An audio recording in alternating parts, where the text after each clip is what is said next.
एक गांव में मीठे नाम का एक लड़का अपनी बीवी और माँ बाप के साथ रहता था। उसके बाप ने उसे काम पर लगाने की बहुत कोशिश की, मगर वो काम करने की बजाय दोस्तों के साथ आवारा टाइम गुजारता रहता था। मीठा चाहता था कोई ऐसा काम मिल जाए जिससे वो खूब पैसा कमा सके। उसी गांव में बिट्टू नाम का एक हकीम था जो लोगों को मुनासिब कीमत पर दवाई देकर उनका इलाज करता था। मीठे के दिमाग में एक आइडिया आता है और वो घर आकर अपने बाप से कहता है, अब्बू जी मुझे हकीम बनना है, मैं हकीम बनकर पैसे कमाना चाहता हूँ। अरे मीठे ये क्या बेवकूफों वाली बातें कर रहा है, ऐसे ही बैठे बैठे कोई हकीम नहीं बन जाता, इसके लिए बहुत मेहनत की जरूरत होती है। हाँ बेटा तेरा बाप ठीक बोल रहा है, हकीम बनना कोई आसान काम नहीं है। अरे अब्बा मुझे सब पता है, वो बिट्टू भी तो जंगल में जाता है और वहाँ से घास फूस लेकर आकर पीसता है और लोगों को बेचता है। अरे मीठे ये सब काम तू करेगा कैसे,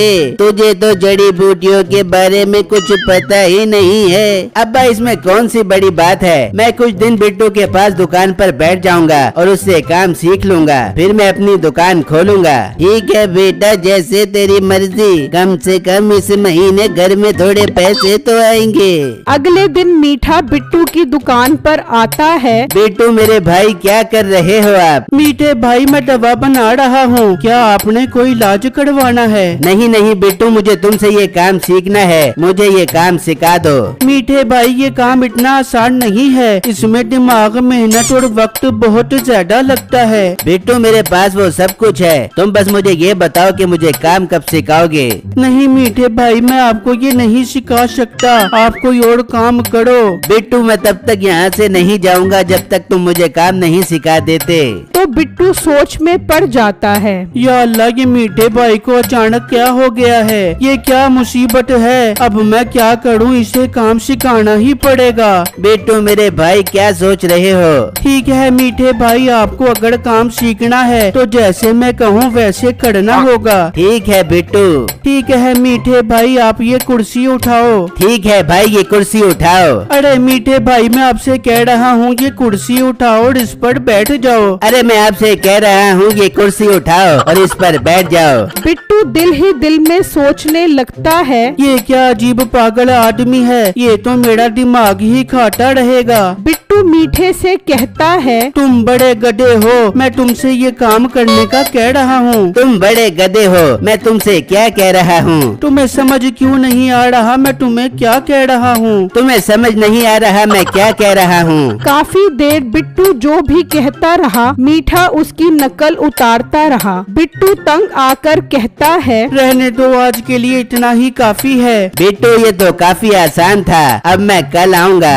फिर मीठा वहाँ से चला जाता है। शुक्र है इस मीठे भाई से आज तो जान छुटी। फिर अगला दिन होता है तो मीठा बिट्टू की दुकान पर आ जाता है। बिट्टू देखो आज मैं कितने वक्त पर आ गया हूँ, अब मुझे मजीद काम सिखा दो। तभी वहाँ पर एक आदमी आता है। बिट्टू भैया खुदारा मुझे दवा दे दो, मुझे पेट में बहुत दर्द है। क्या हुआ भाई, पेट में दर्द कैसे हुआ? कल दावत में थोड़ी ज्यादा ही समोसे खा लिए थे, इसीलिए आज गैस हो गई है और पेट में भी बहुत दर्द है। मीठे भाई आपने काम सीखना है ना, तो चलो मीठे भाई वो सफेद रंग का डब्बा दो, उसमें अजवाइन और मेथी मौजूद है। मीठा बिट्टू को वो डब्बा देता है। बिट्टू उस दवाई को उस पैकेट में डालकर उस आदमी को दे देता है। भाई ये दवा आपने दिन में 3 मरतबा खानी है, जिससे आपका पेट बिल्कुल साफ हो जाएगा। जब पेट साफ हो जाए तो सारी बीमारियां दूर हो जाएंगी। फिर वो मरीज बिट्टू को पैसे देकर वहाँ से चला जाता है। मीठा ये सब देख रहा होता है और दिल ही दिल में सोचता है, ये तो काफी आसान काम है, मुझे बस अजवाइन और मेथी मेथी दाना ही तो कूट कूट कर बेचना है, इसमें कौन सा मुश्किल काम है। मीठा वहाँ से जाने लगता है तो बिट्टू उससे कहता है, मीठे भाई कहाँ जा रहे हो? बिट्टू मुझे कुछ काम याद आ गया है, मैं अभी आता हूँ। मीठा घर आ जाता है। बेगम अब मैं कल से अपनी हकीम की दुकान खोलूंगा, मुझे सारा काम आ गया है, अब मैं खूब पैसा कमाऊंगा।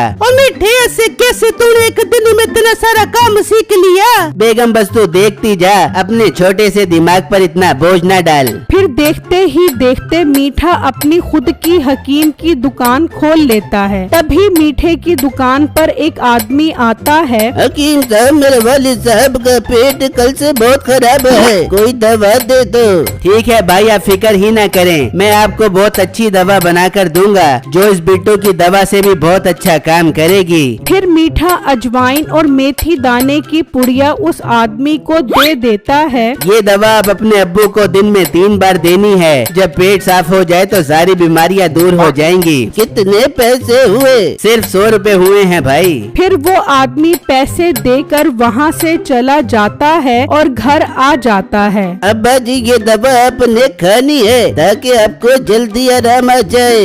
बाप वो दवाई खा लेता है और लेट जाता है। अभी कुछ देर गुजरती है। अरे बेटा, मेरे पेट में बहुत गड़बड़ हो रही है, मुझे उठाकर बाथरूम में ले चलो। तो बेटा बाप को ले जाता है। इस तरह करते करते वो कई दफा बाथरूम जाता रहता है। आखिर बाप गिरकर बेहोश हो जाता है। वो आदमी काफी परेशान होता है और जल्दी से मीठे को लेकर आता है। देखिए हकीम साहब, मेरे अब्बा जी आंखें नहीं खोल रहे, इनका पेट और भी ज्यादा खराब हो गया था सुबह से, आप इन्हें चेक करें। मीठा उस आदमी को देखने लग जाता है, मगर उसे कुछ भी पता नहीं चलता। बिट्टू वहाँ से गुजर रहा होता है। ये सब देखकर वो वहाँ आ जाता है। भाई साहब, इन्हें क्या हो गया है? देखो बिट्टू भाई, अब्बा जी की तबीयत खराब हो गई है। मैं इस मीठे हकीम से दवा लेकर आया था, लेकिन अब्बा जी बेहोश हो गए हैं। बिट्टू फिर उस आदमी को चेक करता है और उसके बेटे से कहता है, भाई आपके वालिद साहब अब इस दुनिया में नहीं रहे। ये सुनकर वो आदमी हैरान हो जाता है और मीठा काफी परेशान हो जाता है और मौका देखकर वहाँ से भाग जाता है और जल्दी से घर आता है। अब्बा अपना सामान बांध, हमें अभी यहाँ से निकलना होगा। पर मीठे, अब तूने ऐसा क्या कर दिया है जो ये बोल रहा है? मीठा उन्हें सारी बातें बताता है। ये सब सुनकर बाप को बहुत गुस्सा आता है। ना मुराद, ये क्या करके आ गया है तू? अच्छा खासा तुझे हकीम की दुकान खुलवा कर दी थी, लेकिन तू उस बूढ़े आदमी को ही मार कर आ गया। निकल जा मेरे घर से अभी इसी वक्त। एक ही दिन में कोई हकीम बन जाता है भला। तभी बिट्टू और वो आदमी पुलिस को लेकर मीठे के घर आ जाते हैं। पुलिस साहब, यही वो अनाड़ी हकीम है जिसकी दवा से मेरा अब्बा मर गया। ओए मनूस दीप हकीम, खतरा जान है तू, तेरी दवा से एक आदमी मर गया, तुझे अब फांसी होगी। पुलिस साहब, मुझे फांसी मत देना। ओ अब्बा, मुझे बचा ले, आइंदा जो कहेगा मैं वही करूँगा। पुलिस साहब, इसे माफ कर दो, इससे छोटी सी गलती हो गई है। ये छोटी सी गलती है बूढ़े, एक काम कर, तू भी धाड़े चल रहा है मेरे साथ। नहीं नहीं पुलिस भाई, मैं तो मजाक कर रहा था, ले जाओ इसे। फिर पुलिस मीठे को ले जाती है तो बिट्टू कहता है, भाई अल्लाह आपको सब्र दे, पर ये सबक है उन लोगों के लिए जो अनाड़ी हकीम और अनाड़ी डॉक्टरों से दवा लेते हैं। मीठे को जेल हो जाती है। बिट्टू एक काबिल हकीम था, इसलिए गांव के सब लोग उससे ही दवाई खरीदते हैं।